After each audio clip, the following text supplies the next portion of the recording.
अस्सलाम वालेकुम। Welcome to my channel voice over by Aamna Shah. I hope कि आप खुश होंगे। कहानी शुरू करने से पहले आपसे रिक्वेस्ट है कि अगर आपको मेरा कंटेंट पसंद आता है तो प्लीज़ मेरे चैनल को सब्सक्राइब करें। आइए कहानी का आगाज़ करते हैं। मैंने पुलिस में बहुत लंबी नौकरी की है और मैं इसी ज़माने में पुलिस में नौकर हुआ था जिस ज़माने में अहमद यार खान और महबूब आलम साहब पुलिस सर्विस में थे। मैं आपको सच बताता हूँ कि वो जो कहानियाँ आपको सुनाते हैं वो बिल्कुल सच्ची होती हैं। मुझको मालूम है कि आजकल के ज़माने में इस अच्छे ज़माने की बातों पर कोई यकीन नहीं करता।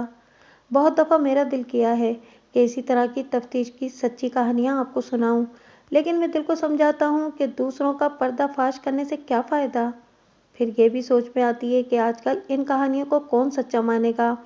मिसाल के तौर पर गैरत एक ऐसी चीज़ है जिस पर हमारे ज़माने में लोग मरते थे और मार भी देते थे।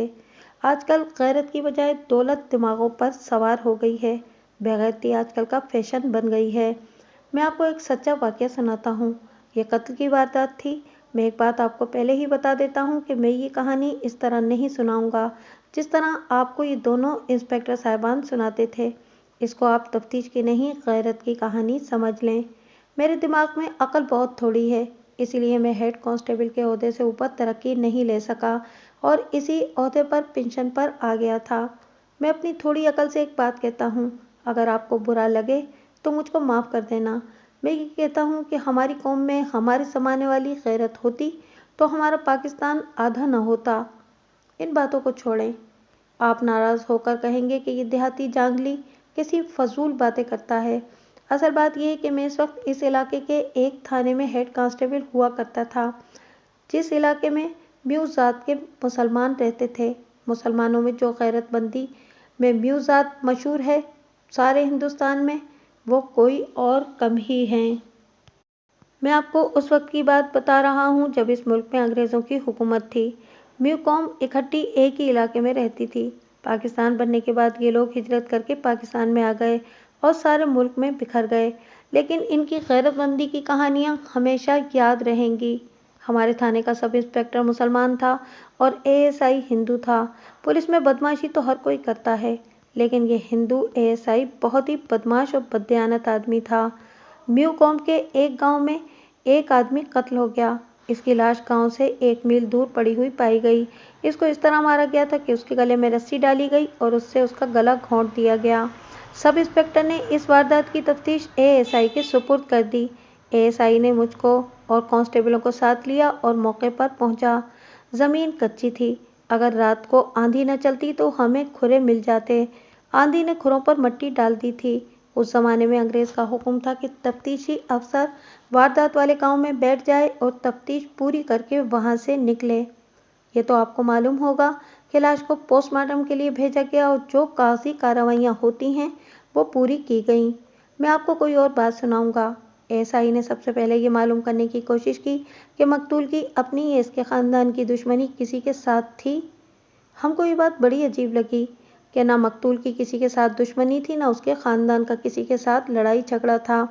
ये ज़रूर मालूम हुआ कि मकतूल का चाल चलन ठीक नहीं था, लेकिन ये मालूम न हो सका कि इसका गलत ताल्लुक किस औरत के साथ था। एक शक ये था कि इसने किसी की माँ बहन को छेड़ा होगा या किसी की बेटी की इज्जत पर हाथ डाला होगा और इस घर के आदमियों ने उसको कत्ल कर दिया।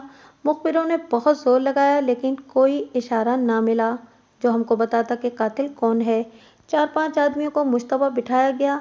एएसआई ने और मैंने उनको मार मार कर उनकी हड्डियां नरम कर दी, लेकिन कोई भी इकबाली ना हुआ। एक जांगली सिख को पकड़ा जिसका पेशा डकैती और कत्ल था। आपको ये बात हैरान कर देगी कि उस सिख ने सिर्फ एक बार 4 साल की कैद डकैती के इल्ज़ाम में काटी थी। उसके नाम पर 4 कत्ल थे। सबको मालूम था कि कातिल कुम्हार यानी कि यही जांगली सिख है। इसका पूरा नाम गोरमुख सिंह था और उसको उर्फ मक्खा कहते थे। कत्ल की चारों वारदातों में मक्खा पकड़ा गया। 2 में तो थाने से ही छूट गया क्योंकि इसके खिलाफ कोई शहादत नहीं मिलती थी। कत्ल की 2 वारदातों में पकड़ा गया तो 2 दफ़ा उसका चालान अदालत में गया, लेकिन अदम सबूत की बिना पर बरी हो गया। मक्खा बहुत होशियार आदमी था। हमको किसी ने बताया था कि जिस रात को मकतूल मारा गया उस शाम मक्खा को गांव के करीब देखा गया था। मक्खे को पकड़ना हमारे लिए बहुत मुश्किल काम था, लेकिन वो गांव के करीब मौजूद पाया गया और हमको इत्तला हो गई। मैं 2 कांस्टेबलों को साथ लेकर गया और मक्खे को इस वजह से आसानी से पकड़ लिया कि वो सोया हुआ था। एएसआई तंग आ गया था कि कोई मुर्गा अभी फंसा नहीं। उसने मुझको कहा कि इस जांगली का वो हाल कर दो कि 2 दिन होश में ना आए, और जब होश में आए तो इकबाली हो जाए। हमने जिस मकान में डेरा डाला हुआ था वो नंबरदार ने अपने मेहमानों और इनके घोड़े मवेशियों के लिए बनाया हुआ था। पुलिस की मौजूदगी में इस मकान में वही शख्स आ सकता था जिसको हम तलब करते थे। मक्खा की हाल दुहाई को वहां कोई नहीं सुन सकता था, लेकिन मक्खा लोहे का बना हुआ सिख था। उसने पहले भी थानों में बहुत मार खाई थी। इसको मार खाने का बहुत तजर्बा था। वो मार खाता रहा, न वो बेहोश हुआ न इकबाली हुआ। एएसआई ने कहा कि इसको अंदर कोठरी में बंद कर दो और इसको भूख दो। गांव के मकानों की कोठरियां कैद खाने की कोठरियों से ज्यादा बड़ी होती थीं। इनकी ना कोई खिड़की होती थी न रोशनदान, बस एक दरवाजा ही दरवाजा होता था। मैंने उसको कोठरी में बंद करके बाहर से कुंडी लगा दी। हमको वहां 7-8 दिन गुजर गए, जरा सा भी खोज न मिला। एक रात इस तरह हुआ जिस तरह आदमी को ख्वाब नजर आता है। गांव का एक जवान आदमी जिसकी उम्र 27-28 साल थी हमारे पास आया। गांव के लोग सो गए थे। यह आदमी कोई छोटा मोटा किसान नहीं था, वो बहुत सारी जमीन का मालिक था। नंबरदारी इसके खानदान में थी और इस गांव में उसकी बिरादरी का जोर था। ये रुपए पैसे वाला आदमी था। इसने 2 घोड़ा बोस्की की चादर बांधी हुई थी और बोस्की का ही कुर्ता था। बोस्की अमीर लोगों का लिबास होता था। छोटे थानेदार साहब, उसने अंदर आते ही कहा, इस आदमी को मैंने कत्ल किया है। क्यों कत्ल किया है इसको? एएसआई ने पूछा। इसलिए कत्ल किया है कि इसने मेरी बीवी की इज्जत पर हाथ डाला था। इस शख्स ने कहा। इसका असली नाम कुछ और था, मैं इसको सिद्दीक लिखूंगा। तुम मुझको ये तो नहीं बताओगे कि तुम्हारी बीवी का अपना चाल चलन कैसा था? एएसआई ने कहा। ये मैं नहीं बताऊंगा, सिद्दीक ने कहा। आप इस तरह करें कि गांव के सारे घरों में जाएं और पूछें कि इस औरत का चाल चलन कैसा है। बात यह है थानेदार साहब, मेरी बीवी बहुत खूबसूरत औरत है। इसमें एक आदत यह है कि हंसना हंसाना इसको बहुत पसंद है। हर किसी के साथ शरारत और छेड़खानी करती है। मुस्कुराहट हर वक्त इसके होठों पर रहती है। मैंने खुद इसको बहुत दफ़ा बोला है कि तुम ऐसा ना किया करो। बाज़ आदमी शक में पड़ जाते हैं कि ये औरत हमको चाहती है। यह आदमी जो मेरे हाथ से कत्ल हो गया है इसी शक में पड़ गया था। मेरी बीवी ने एक रोज़ मुझको बताया कि वो मज़ार पर दिया जलाने गई थी। वापस आई तो इस शख्स ने इसको रोक लिया और कहने लगा कि मैं तुम्हारे लिए इधर खड़ा हूँ, तुम मुझको देखकर दूर दूर से हंसती रहती हो। मेरी बीवी ने इसको समझाया कि मैं हर किसी को देखकर हंसती हूँ, और ये बात कहकर मेरी बीवी हंस पड़ी। ये शख्स अपने आप को बहुत खूबसूरत और जवान समझता था। उसने मेरी बीवी का बाजू पकड़ लिया और बोला कि मजाक न करो, आओ मेरे नज़दीक आओ। मेरी बीवी ने अपना बाजू इसके हाथ से छुड़ा लिया और उसको फिर समझाया कि वो अपनी मौत को आवाज़ें न दे, लेकिन इस शख्स ने मेरी बीवी को झप्पी डाल ली। मेरी बीवी को खुदा ने मेरे जैसे आदमी की ताकत दी है। उसने इस शख्स को धक्का दिया और गांव की तरफ आ गई। इसने मुझको ये सारा वाकया सुनाया तो मेरे दिमाग को गर्मी चढ़ गई। मैंने बीवी को कहा कि इस शख्स को मैं जिंदा नहीं छोड़ूंगा। मेरी बीवी बोली कि इसको जूते मारने हैं तो वो तो मैं भी मार सकती हूँ। उसने कहा कि दफ़ा करो, फिर कभी उसने ऐसी हरकत की तो तुम देखना कि मैं गांव में इसको किस तरह जूते मारती हूँ। बीवी की इस बात से मेरा गुस्सा ठंडा ना हुआ। 2 रोज बाद की बात है कि मैं गांव के बाहर 3-4 आदमियों के साथ बैठे गप्पे हाँक रहा था। रात हो गई थी। वहां से मैं उठकर अपने घर की तरफ आ रहा था तो ये शख्स मुझको रास्ते में मिल गया। वो गांव से बाहर की तरफ जा रहा था। इसको पता नहीं था कि इसके बारे में मेरी बीवी मुझको बता चुकी है। उसने मेरे साथ सलाम दुआ की। मैंने पूछा कि किधर जा रहे हो, तो उसने बताया कि ईंटों के भट्टे पर जा रहा हूँ। इसको अगले दिन ईंटों की ज़रूरत थी। ये कहकर वो आगे चला गया। इसकी मौत आई हुई थी। इसका बंदोबस्त इस तरह हो गया कि मुझको बीवी की बात याद आ गई। मेरे दिल ने कहा कि इस शख्स ने तुम्हारी इज्जत पर हाथ डाला था। मैं अपनी बीवी के जोर देने पर दिल से इरादा निकाल चुका था कि इस शख्स से अपनी बेइज्जती का इंतकाम लेना है। मेरे दिल में इंतकाम की आग लग गई। 1 मिनट में मेरे दिमाग में तरकीब आ गई कि इसको किस तरह मारूंगा। मैं अपने घर गया, लेकिन अंदर ना गया। मुझको मालूम था कि डेवड़ी में रस्सियां रखी हुई हैं। मैंने अंधेरे में हाथ मारकर एक रस्सी उठा ली और फिर बाहर निकल गया। मैं भट्टे की तरफ बहुत तेज चला गया। वो मुझको रास्ते में जाता हुआ मिल गया। उसने मेरे कदमों की आवाज़ पर पीछे देखा। उसने मुझको देख लिया, इसलिए मैं चलता ही गया कि इसको शक न हो। मैं इसके करीब गया तो उसने पूछा कि तुम किधर जा रहे हो? मैंने कहा कि मैं भी भट्टे पर जा रहा हूँ। उसने कहा कि ये अच्छा है, इकट्ठे चलते हैं। हम चल पड़े। मैं चलते चलते ज़रा पीछे हो गया और रस्सी इसके गले में डालकर ऐसा फंदा बनाया कि वो अपने आप को छुड़ा न सका। वो तड़पने लगा और फिर गिर पड़ा।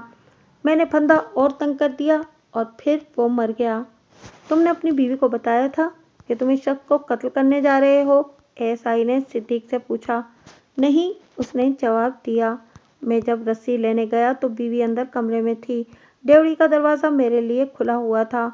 मैंने डेवड़ी से रस्सी उठाई और बाहर निकल आया। अगर मैं अपनी बीवी को बताता तो वो मुझे घर से ना निकलने देती। मैं जब इस शख्स को जान से मारकर घर आया तो भी मैंने अपनी बीवी को ना बताया कि मैं क्या करके आया हूँ। मैंने 2 दिन बाद ये बात अपने सीने में छुपा कर रखी। जिस दिन लाश मिली और आप मौके पर पहुँचे, इस रोज़ मेरी बीवी ने हंसकर मुझसे पूछा था कि ये तुम्हारा काम ही तो नहीं? मैंने उसको बताया कि नहीं, तुमने मुझको मना कर दिया था, वरना ये शख्स मेरे ही हाथों से मरता। छोटे थानेदार साहब, तीसरी रात का जिक्र है कि मेरी आंख खुल गई और मुझको साफ पता चला कि किसी ने मेरे सर पर हाथ रखकर जोर से हिलाया था। मैंने बीवी को देखा, वो सोई हुई थी। मुझको साफ पता लगा कि मकतूल ने मुझको जगाया है। मेरे दिल पर डर बैठ गया। दूसरे रोज़ मैं खेतों की तरफ गया तो मुझको इस तरह सुनाई दिया कि मकतूल ने मुझको आवाज़ दी है। मैंने रुक कर हर तरफ देखा और मैं जो इतने मजबूत दिल गुर्दे वाला आदमी हूँ, डर से कांपने लगा। फिर रात को मकतूल मुझको ख्वाबों में नजर आने लगा। मैंने दिन के वक्त 3 दफ़ा उसकी आवाज़ें सुनी।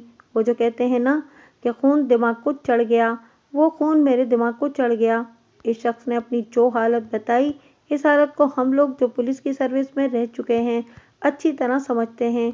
इंसान का कत्ल कोई मामूली बात नहीं होती। खून दिमाग को चढ़ जाता है। बाज़ मुज़्रिम पागलों जैसी हरकतें और बातें करने लगते हैं। जब तक वो इकबाली जुर्म ना करें इनको चैन नहीं आता। इसीलिए कहते हैं कि कातिल को इकबाल कराना मुश्किल काम नहीं होता।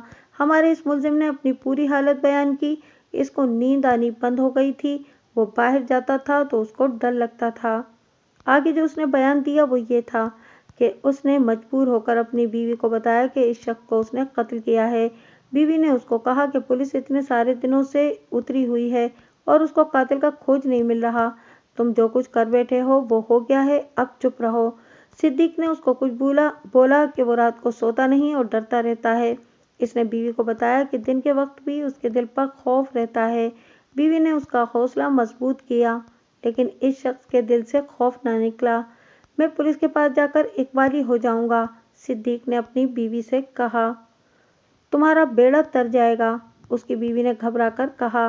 मैं बदबख्त बेवा हो जाऊंगी, तुमको तो सीधी फांसी होगी। अगर मैं इकबाली ना हुआ तो मैं पागल हो जाऊंगा, सिद्दीक ने कहा। इससे बेहतर यही है कि मैं छोटे थानेदार के पास जाकर इकबाली हो जाऊं।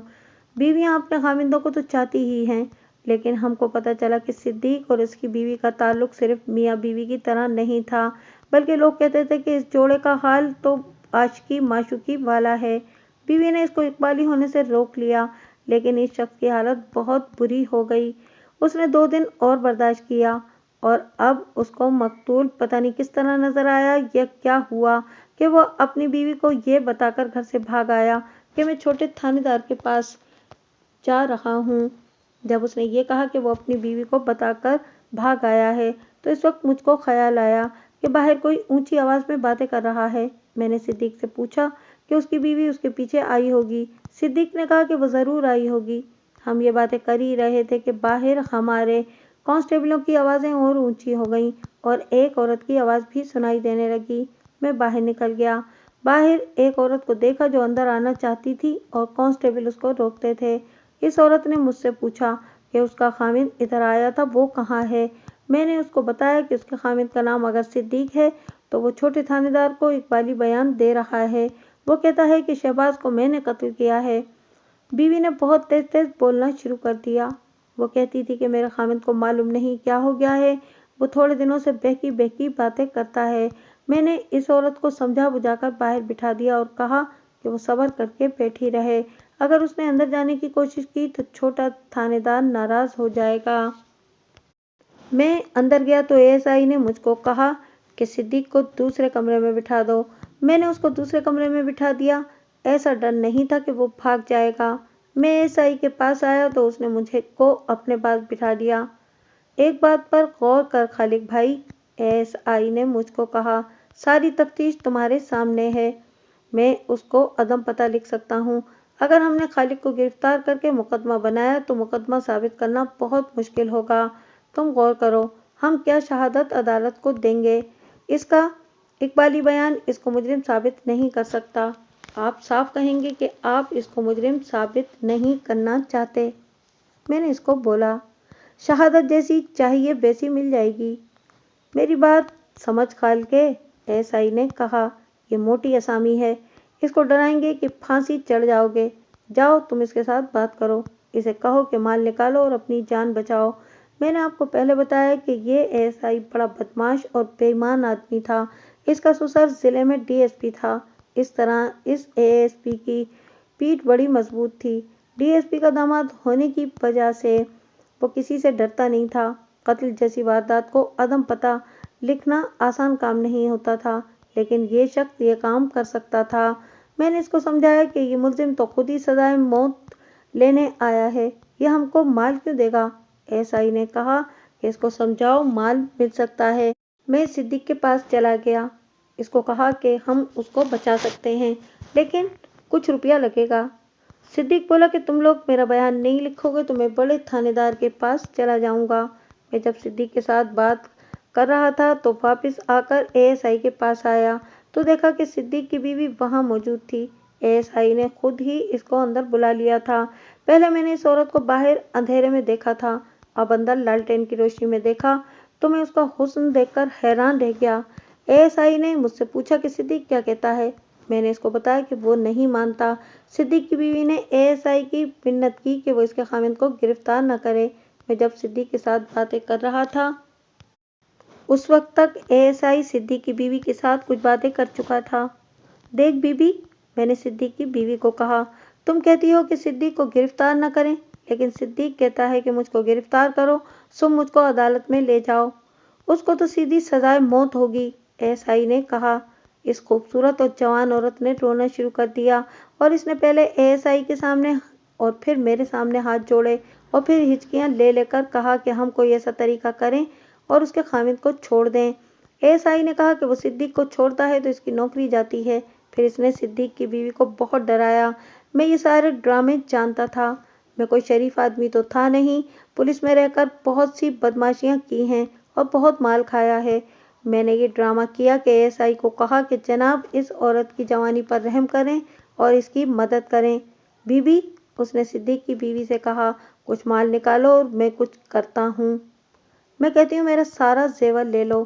صدیق کی بیوی نے کہا، میرے گھر میں کچھ پیسہ ہے، میں وہ بھی لا دیتی ہوں، میرے خاوند کو میرے ساتھ بھیج دو۔ زیور نہیں، ASI نے کہا، مجھ کو روپیہ چاہیے اور مجھ کو تمہاری ضرورت ہے۔ مجھ کو کیا کرو گے؟ رات ادھر ہی ٹھہر جاؤ، ASI نے کہا، صبح سویرے سویرے اپنے خاوند کو ساتھ لے جانا۔ میں نے اس عورت کے منہ کی طرف دیکھا، اللہ کی قسم اس کا چہرہ اتنا سرخ ہو گیا جیسے خون پھوٹ کر کھال سے باہر آ جائے گا۔ میرا خیال تھا کہ شرم والی سرخی ہے، لیکن ایک دو باتوں سے پتہ چلا کہ اس عورت کے اندر آگ لگ گئی ہے۔ بولو، ASI نے کہا، منظور ہے؟ روپیہ اور زیور دے دوں گی۔ صدیق کی بیوی نے کہا، اپنی عزت نہیں دے سکتی، اتنی نیک نہ بنو۔ ASI نے کہا، مجھ کو پتہ چلا ہے کہ شہباز کے ساتھ تمہارا یارانہ تھا۔ میری بات کان کھول کر سن لے، صدیق کی بیوی نے تن کر کہا، میرے خاوند کے ساتھ مجھے بھی سولی پر کھڑا کر دے، اپنی عزت پر حرف نہیں آنے دوں گی۔ جن لوگوں کا واسطہ پولیس کے ساتھ کبھی پڑا ہے، صرف ان کو معلوم ہے کہ پولیس والے جب بات کرتے ہیں تو آدھی بات گالیوں کی زبان میں کرتے ہیں۔ یہ ہندو ASI تو اپنے آپ کو IG سمجھتا تھا۔ اس نے سوچا ہوگا کہ یہ دیہات کی عورت ہے اور اس کا خاوند پھنسا ہوا ہے، اس لیے یہ زہر ہو جائے گی۔ اسی خیال سے ASI نے اس کو ایک ہی سانس میں 3-4 گالیاں دے ڈالیں اور بولا، میں ابھی تمہیں بتاتا ہوں، میں ابھی تمہیں بے لباس کرتا ہوں، تمہارے پچھلے بھی آ جائیں تو وہ بھی مجھے بے لباس نہیں کر سکتے۔ सिद्दीक की बीवी ने कहा, तुझ 2 टके के हिंदू को मैं क्या समझती हूँ। इसकी ये बात सुनकर मैं कांप गया। ये एएसआई अपनी बेइज्जती बर्दाश्त करने वाला आदमी नहीं था। वो उठा, उसको गुस्सा चढ़ गया था। पकड़ इसको खालिक, इसने गाली देकर कहा। मैं अभी इसको बेलिबास करता हूँ। जिस पलंग से एएसआई उठा था, इसके साथ छोटी सी एक मेज रखी हुई थी। मेज पर कागजात थे और इस पर बड़े साइज का एक चाकू भी पड़ा हुआ था। ये चाकू मक्के से जामा तलाशी में बरामद हुआ था। एएसआई ने ये चाकू मेज पर रख दिया था। एएसआई उठकर सिद्दीक की बीवी की तरफ आया तो बीवी ने लपक कर चाकू उठा लिया और इसे फौरन खोल लिया। मुझको उम्मीद नहीं थी कि औरत साथ इतनी दिलेर होगी कि थानेदार को चाकू लपेट देगी। मैंने उसका हाथ पकड़ने में जरा सी सुस्ती कर दी। इस औरत ने बाएं तरफ से एएसआई के पहलू में चाकू मारा। एएसआई दाएं हो गया और जहां चाकू लगा था वहां हाथ रखा। सिद्दीक की बीवी ने चाकू एएसआई के पहलू से निकालकर एक बार फिर मारा। अब चाकू पेट में लगा। एएसआई आगे को झुका। सिद्दीक की बीवी ने अब ऊपर से पीठ में चाकू उतार दिया। वो कह रही थी, अब बात कर मुझे बेलिबास करने की। अब मैं तेरे पास रात को रहूंगी। उसने इतनी तेजी से चाकू के 3 वार किए कि मैं देखता रह गया। एएसआई फर्श पर गिरा। मैंने इस औरत को पीछे से पकड़ लिया। उसके हाथ से मैंने चाकू छीनने की कोशिश की और साथ ही सिद्दीक को आवाजें दी। सिद्दीक दौड़ता हुआ आ गया। हम दोनों ने बहुत मुश्किल से उसके हाथ से चाकू लिया। एएसआई का खून इतना तेज निकल रहा था कि दीवार तक चला गया। वो बहुत जल्दी मर गया। पोस्टमार्टम में पता चला था कि चाकू ने उसका दिल काट दिया था। अब तेरे एक वाली होने का मुझे गम नहीं रहा, बीवी ने सिद्दीक को कहा। अब मैं तेरे साथ रहूंगी, इकट्ठे फांसी चढ़ेंगे। उसने सिद्दीक को बताया कि एएसआई ने इसको क्या कहा था। मैंने कांस्टेबलों को बुलाया। मेरा तो दिमाग चकरा गया था। एक कांस्टेबल को भेजा कि नंबरदार को बुला लाए। गांव वाले सोए हुए थे। नंबरदार जाग कर आ गया। वो सिद्दीक और उसकी बीवी का रिश्तेदार था। इसे बताया कि एएसआई किस तरह कत्ल हुआ है तो नंबरदार गुस्से में आ गया। वो बाहर चला गया और अपनी बिरादरी के 10-12 आदमियों को जगा कर ले आया। मैंने नंबरदार को अपनी मदद के लिए और उसको गवाह बनाने के लिए बुलाया था, लेकिन वो मेरे लिए एक और मुसीबत लेकर आ गया। उसने सिद्दीक और उसकी बीवी से पूछा कि क्या हुआ है। दोनों ने बताया। सिद्दीक की बीवी ने जब कहा कि एएसआई ने इसको क्या कहा था और उसने नंगी गालियां भी दी थीं, तो नंबरदार और उसके आदमियों ने तूफान खड़ा कर दिया। सिद्दीक की बीवी ने मेरे ऊपर भी इल्जाम लगा दिया कि मैं भी उसको बेलिबास करना चाहता था। सब आदमी मुझको गालियां देने लगे और सब कहते थे कि इसको भी खत्म कर दो और लाशें दूर फेंक आओ। मैं इस मेव कौम को जानता था। वो खाली धमकी नहीं देते थे, मेरी मौत आ गई थी। दोनों कांस्टेबल मेरे साथ थे। इनको भी कहते थे कि मार डालो। हम तीनों दीवार के साथ पीठें लगाकर खड़े हो गए और वो सब आदमी हमारी तरफ बढ़ने लगे। मौत को देखकर दिमाग सही काम करने लगा। मैंने पुलिस में जो चालाकियां और उस्तादियां सीखी थी वो मेरे दिमाग में आ गईं। मैंने उनको कहा कि ठहर जाओ, मेरी एक बात सुन लो, फिर हम तीनों को कत्ल कर देना। हमको कत्ल कर दोगे तो अंग्रेज अफसर तुम्हारे गांव पर हल फेर देंगे। मैंने इनको डराने के लिए कहा। अंग्रेज तुमको नहीं छोड़ेगा और तुम्हारी जवान औरतों को गोरे सिपाही खराब करेंगे। मैं तुमको एक रास्ता बताता हूँ, तुमको कोई हाथ भी नहीं लगाएगा। उन्होंने कहा कि जल्दी से वो रास्ता बताओ। तुम्हारी इज्जत पर जिसने हाथ डाला था, इसकी लाश ये पड़ी है। मैंने इनको कहा, इसने सजा पाली है। अब अगर हमको मारते हो तो भी तुम्हारी बेटी सजा और बेइज्जती से तो नहीं बच सकती। अगर हमको छोड़ देते हो तो मैं तुम्हारी इज्जत की हिफाजत का बंदोबस्त करता हूँ। वो ये है कि तुम लोग बाहर चले जाओ। थोड़ी देर बाद यहाँ से एक आदमी निकलकर भागेगा। तुम सब उसके पीछे जाकर उसको पकड़ लेना। आगे मैं साबित करूंगा कि यह आदमी जिसको तुम लोगों ने पकड़ा है, छोटे थानेदार का कातिल है और शहबाज को भी इसी ने कत्ल किया है। वो आदमी कौन होगा? नंबरदार ने पूछा। वो देखा जाएगा, मैंने जवाब दिया। वो जांगली सिख जिसको तुम जानते हो, उसको हमने अंदर बंद कर रखा है। तुम लोग एक काम करो, मैं तुमसे कुछ नहीं लूंगा, तुम बस मेरी जान छोड़ दो। ये 2 कांस्टेबल हैं, इनका पेट भर दो, फिर मैं इनको जिस तरह कहूंगा ये इसी तरह करेंगे। इन लोगों ने मेरे साथ बहसो तकरार शुरू कर दी। इनको डर था कि मेरी तरफ से इनको धोखा होगा। मैं अल्लाह की कसम खाकर कहता हूँ कि मैं इनको धोखा नहीं दे रहा था। मैं आपको ये बात भी सच सच बता देता हूँ कि मैं इनकी मदद इस वजह से नहीं कर रहा था कि वो मुसलमान हैं या एक हिंदू एएसआई ने एक मुसलमान लड़की की इज्जत खराब करने की कोशिश की थी। सच्ची बात यह है कि मैं अपनी जान छुड़ा रहा था। मुझ को पूरा यकीन था कि ये लोग हम तीनों को जिंदा नहीं छोड़ेंगे। मैंने इनको ये भी कहा कि इस औरत को, जो सिद्दीक की बीवी थी, पुलिस और थाने से बचाओ। ये बहुत खूबसूरत औरत है, इसकी इज्जत हर जगह बर्बाद होगी, ये किस किस को कत्ल करेगी। इन मुख्तसर ये कि वो लोग मेरी बात मान गए। मैंने इनको अपनी उस्तादी अच्छी तरह समझा दी और कांस्टेबलों को भी समझा दिया। नंबरदार ने और दूसरे आदमियों ने कांस्टेबलों को कहा कि जिस तरह हेड कांस्टेबल कहता है, अगर इस तरह सारा काम सही हो गया तो वो इनको इतना ज़्यादा देंगे जितना इनको अपनी सारी सर्विस में भी नहीं मिलेगा। मैंने इन सबको कहा कि बाहर चले जाएं और जब मक्खा यहाँ से निकलेगा तो इतना ज़्यादा शोर शराबा करें कि गांव के लोग भी जाग पड़ें और बाहर निकल आएं। जब ये सब लोग, सिद्दीक भी और इसकी बीवी भी बाहर निकल गए तो मैं इस कोठरी में गया जहां हमने मक्खे को बंद किया हुआ था। जो ही मक्खे ने मुझको देखा, उसने गालियां बकनी शुरू कर दी। मैंने उसको कहा कि गालियां मत बको, मैं तुम्हारी छुट्टी कराने आया हूँ। उसने एएसआई को गाली देकर पूछा कि उसने मान लिया है कि मैं कातिल नहीं हूँ।